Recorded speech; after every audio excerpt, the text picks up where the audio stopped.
संतों की है, जिनके पास बैठने से दुर्वासना का नाश होने लगे, जिनके दर्शन से हृदय में शांति मिलने लगे, और जिनके पास बैठने से हमारे हृदय में भगवान से प्यार उत्पन्न होने लगे। ये बाहरी लक्षण संतों का है। और तो शास्त्रीय लक्षण तो बड़े दिव्य दिव्य है। निर्माण मोहा जित संग दोषा अध्यात्म नित्या विनिवृत्त कामा द्वंद्व विमुक्ता सुख दुख संगय। संत कभी ऐसे मांगते हैं? कभी नहीं। मर जाएगा लेकिन ऐसे नहीं करेगा। रुपए के लिए, रोटी के लिए आज्ञा है। भिक्षान्नम औषधम, शास्त्रों में आदेश किया गया। क्षुध व्याधिस चिकित्सताम, क्षुधा रूपी व्याधि की चिकित्सा के लिए वैरागी संत 5 घरों में दरवाजे के बाहर से एक एक रोटी मांगकर अपने उदर का पोषण करे, इतना तो आदेश है।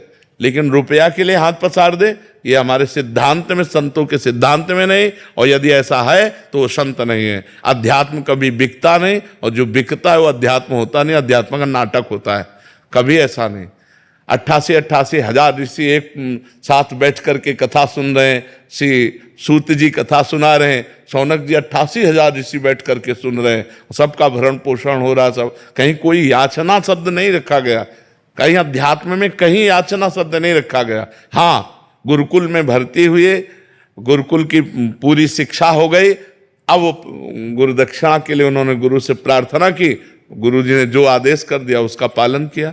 आदेश ही गुरु दक्षिणा होती थी। पकाया ऐसा कभी, ये कभी नहीं। संत कभी ऐसे नहीं। अगर ऐसे है तो कच्चाई पे है, सच्चाई पे नहीं। सच्चाई पे जो होता है लुटता है वैभव उसके चरणों में, क्योंकि महावैभवपति भगवान का चित्त में चिंतन कर रहा है।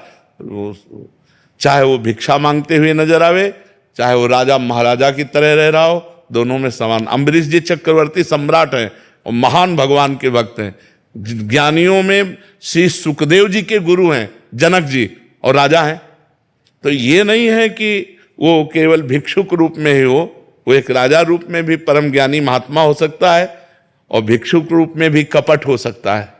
इसलिए भगवान मिलावे तो संत मिलन होए, नहीं तो संत मिलन अति दुर्लभ। जैसे धाम की महिमा सुनते हैं, संतों की महिमा सुनते हैं, तो जो ग्रस्त जन होते हैं वो दर्शन के लिए आते हैं धाम आदि में। तो वहां जब, क्योंकि वेश देखा, अगर दोष दृष्टि रखते हैं तो फिर गड़बड़ हो जाती है महाराज जी। अगर वो एक को ढूंढने चलें तो वो एक मिलेंगे ही नहीं। मतलब अगर इसीलिए भगवान से प्रार्थना करनी चाहिए कि मुझे संत मिला दो। जब द्रवहि दीन दयालु राघो तो साधु संगति पाए। भगवान जब कृपा करते हैं तो संतों से मिलन हो। भगवान से वो तो जानते हैं ना कौन उनका निजी जन है। तो भगवान से प्रार्थना करनी चाहिए कि हे भगवान, यदि संतों के